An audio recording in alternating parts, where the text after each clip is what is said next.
बिस्मिल्लाहिर्रहमानिर्रहीम। अस्सलाम वालेकुम। City academy of learning Islamabad में खुश आमदीद। Kali.pk हमारी वेबसाइट है और मैं हूँ मोहम्मद ज़हूर अवान। एडोब फोटोशॉप 7 में हम टूल बार के बारे में पढ़ रहे हैं और आज हम पढ़ेंगे यहाँ पर ब्लोर टूल और शार्पन टूल और स्मज टूल के बारे में।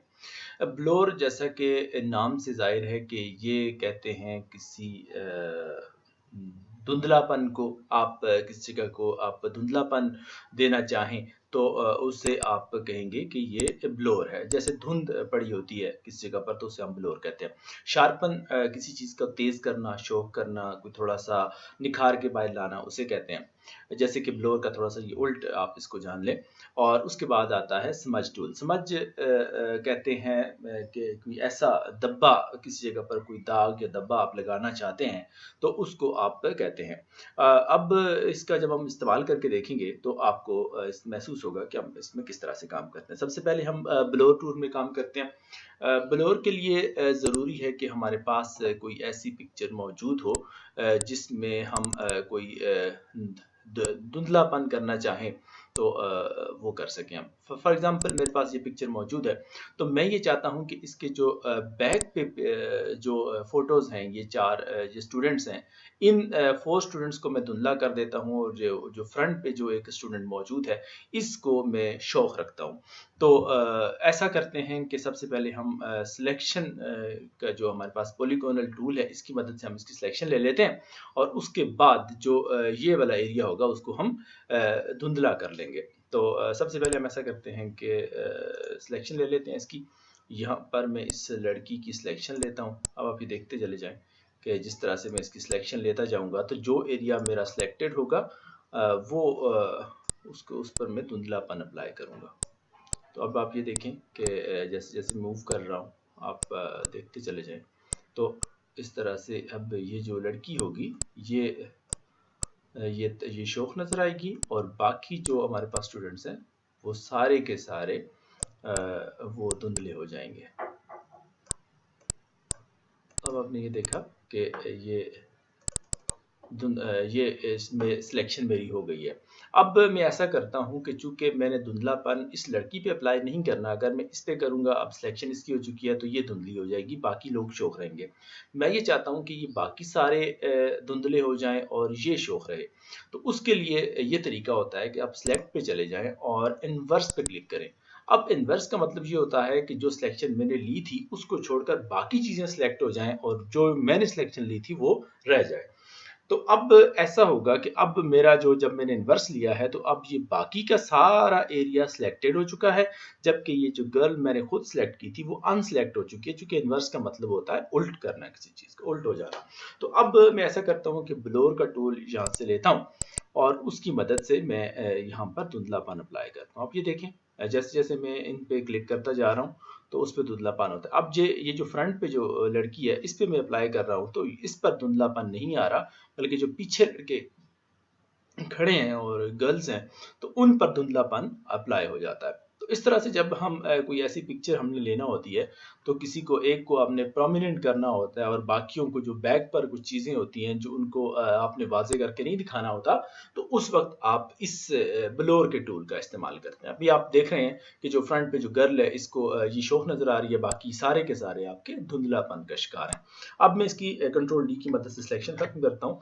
तो अब आप ये देखें कि फ्रंट पे जो लड़की है हमारे पास ये बिल्कुल साफ इसकी पिक्चर दिखाई दे रही है, जबकि बाकी जो पीछे मौजूद हैं स्टूडेंट वो नज़र नहीं आ रहे वाज़े तौर पर। तो जितना आप इनको धुंधला करते जाएंगे उतनी उनकी शक्लें, उनकी सूरतें डिसअपीयर होती जाएंगी, गायब हो जाएंगी और पहचानने में नहीं आएंगी। तो इस तरह से आपने ब्लोर का इस्तेमाल करके देखा। इसके बाद यहाँ पे जो दूसरा टूल है उसका भी मैं आपको बता दूं कि ये टूल शार्पन टूल होता है। इसे कहते हैं कि थोड़ा सा किसी चीज़ को तेज़ कर लेना। जैसे कि अब यहाँ पे कोई चीज़ है, थोड़ा सा अब मैं इसको यूज़ करता हूँ तो ये इसमें थोड़ी सी शोखी आ जाएगी, थोड़ा सा तेज़पन आ जाएगा। और अगर फॉर एग्जांपल मैं इसका ज़्यादा इस्तेमाल करूँगा तो ये फिर आपका चेहरा ख़राब कर देगा। जैसे कि ये मैं अब इसका ज़्यादा इस्तेमाल मैंने किया है तो उसने जो शार्पनेस थी वो तेज़ कर दी है। तो शार्पनेस चूँकि हमने तेज़ नहीं करना होती तो ये बाज़ दफ़ा जो कुछ चेहरे ऐसे होते हैं कि जहाँ पे जो ब्लैक कलर टाइप के होते हैं, तो यहाँ जब हमने थोड़ी सी शार्पनेस देना होती है तो वहाँ हम इससे शार्प टूल का इस्तेमाल करते हैं और एक ही बार ऐसे मूव करा के छोड़ देते हैं तो उसमें जो शार्पनेस आ जाए तो उसे रहने देते हैं, बाकी बार बार हम उसको रिमूव नहीं करते। जैसे कि एक बार मैंने किया तो ये थोड़ी थोड़ी शार्पनेस आई है। तो इस तरह से हम इसकी जो स्ट्रेंथ है वो भी यहाँ से कम या ज़्यादा कर सकते हैं। अगर कम करेंगे तो शार्पनेस थोड़ी कम आएगी और स्ट्रेंथ ज़्यादा करेंगे तो ज़्यादा आएगी। तो ये शार्प का टूल भी आपने इस्तेमाल किया। इसके बाद जो स्मज का टूल है इसे कहते हैं दाग या धब्बा को। अब तो उसके लिए हम ऐसा करते हैं कि दूसरी पिक्चर ले लेते हैं जो हमारे पास मौजूद हो।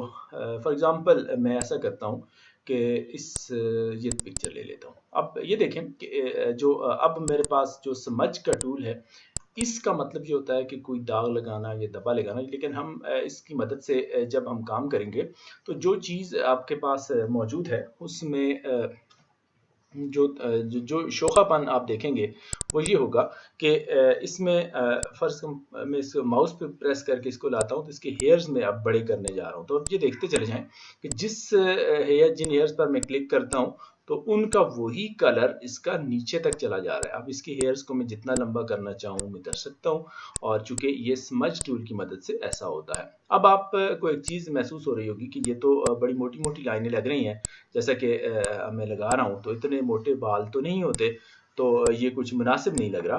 तो अब उसका तरीका ये है कि चूंकि हमारे पास, चूंकि हम शॉर्ट वीडियो बना रहे हैं और हमारे पास ज़्यादा टाइम नहीं है और जब आपको इस तरह का काम करना पड़े तो आपने यहाँ से ये जो सिलेक्शन के जो छोटे छोटे हेयर्स हैं वो आपने वन सेलेक्ट कर लिया। तो आप जब देखें कि जैसे आप वन को सिलेक्ट करके यहाँ से लाएंगे तो अब आप ये देखें कि मामूली से पतले से जो बाल नुमा आपको यहाँ पर धागे नजर आ रहे हैं। तो इस तरह से आप करेंगे, जिस इमेज के जिस कलर पर आप सिलेक्ट करके आप लाएंगे तो वही कलर सिलेक्ट हो जाएगा।